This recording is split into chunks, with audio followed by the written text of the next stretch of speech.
Le Seigneur soit avec vous. Évangile de Jésus-Christ selon saint Matthieu.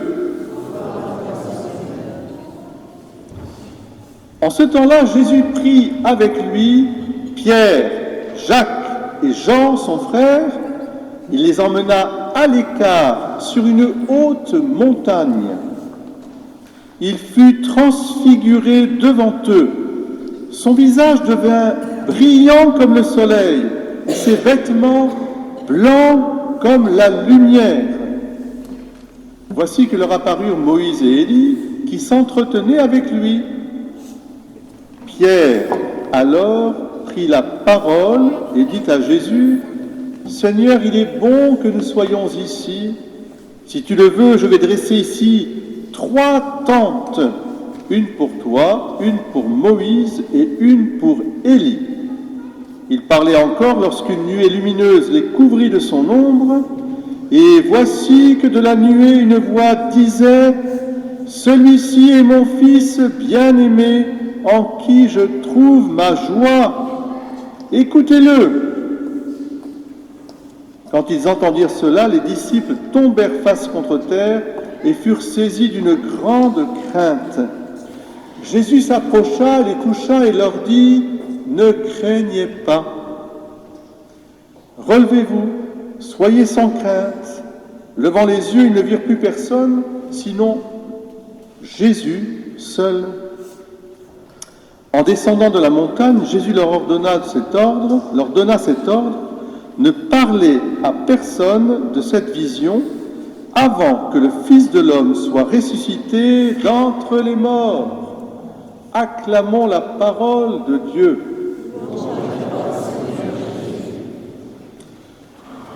Asseyez-vous. C'est une très très belle journée qui s'annonce avec beaucoup de lumière. Nous allons voir justement cette lumière très simplement exprimée. Déjà, Kenny, tu es venu, tu es disciple du Christ. Tu sais, comme Pierre, Jacques et Jean, ils ont été illuminés aussi.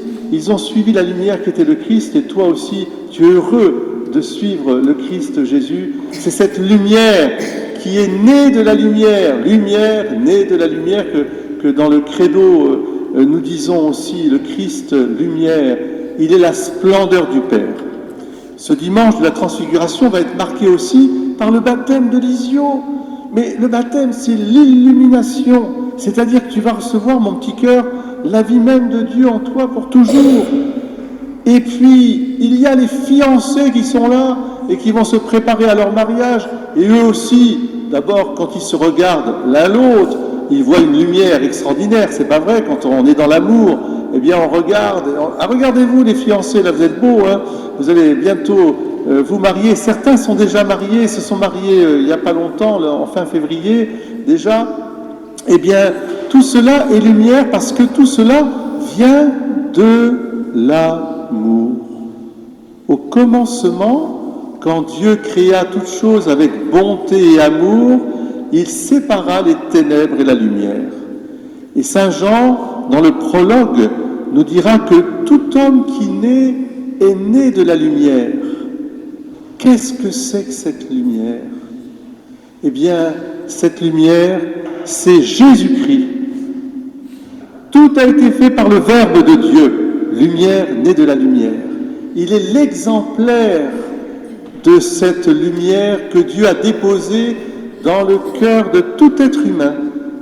Et cette lumière, elle a une caractéristique, c'est qu'elle fait de chacune et chacun d'entre nous des exemplaires uniques, irremplaçables, d'une beauté qui est unique et irremplaçable. Nous sommes, chacune et chacun d'entre nous, des enfants de Dieu, dans le Christ Jésus. C'est lui la lumière, et il nous fait participer à cette lumière. Et c'est quelque chose de progressif. J'ai envie de dire que, Kenny, tu es en train d'accomplir ton être de lumière, maintenant. Tu l'accompliras vraiment toute ta vie, mais il y aura une étape importante à la vigile de Pâques, quand tu seras inondé de la lumière du Christ. tu seras dans la joie, tu seras un autre Christ. Lysio, lui, il va recevoir la lumière du Christ pour toujours. Il sera déjà en lui aussi. Il va recevoir cette lumière. Et vous les amoureux, c'est pareil. Quand vous allez vous marier devant Dieu, vous allez vous aussi accomplir une partie de votre être profond, parce que nous sommes appelés à la lumière et que cette beauté grandit en nous jusqu'à ce qu'il n'y ait plus en nous que Jésus-Christ, c'est-à-dire le Père, notre Père du ciel, ne voit plus en nous que son enfant chéri, le corps de l'Église, le corps mystique, les membres de l'Église que nous sommes, c'est ça. Et avec un respect, encore une fois, pour la particularité de chacune et chacun. Regardez-vous les uns les autres, vous êtes uniques et irremplaçables.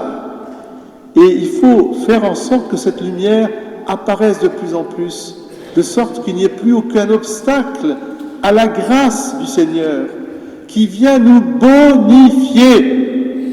Et c'est ça le chemin de Carême. Convertir son cœur pour que dans son cœur il n'y ait plus que le don de soi pour que d'autres aient la vie. Comme les parents ont donné la vie à leurs enfants, comme les époux vont se donner l'un à l'autre leur vie pour grandir dans l'amour, et comme toi, Kenny, aussi, qui va donner ta vie aussi en suivant le Christ, parce qu'il n'y a pas de plus grand amour que de donner sa vie pour ceux qu'on aime. C'est ça la lumière. Vous comprenez, le miracle de la transfiguration, c'est que Jésus laisse voir vraiment, mais ce qu'il est toujours. Et nous aussi, il nous faut, pendant ce temps de carême en particulier, vraiment laisser voir la présence du Christ. C'est l'amour. Alors, à toutes et tous, je souhaite vraiment un très beau dimanche de carême. Laissez l'amour transfigurer votre visage, le cœur intérieur, de sorte que vous puissiez être lumière, comme notre frère qui rentre aussi de confession orthodoxe, mais qui est chez lui ici, dans cette église, qu'on salue aussi, qui travaille beaucoup pour sa famille. Voilà, eh bien, vous êtes belles et beaux tous de cette lumière du Christ, et c'est ce qu'on va vivre maintenant avec notre cher Lysio, que je vais appeler maintenant au baptême avec son papa, sa maman, son parrain et sa marraine.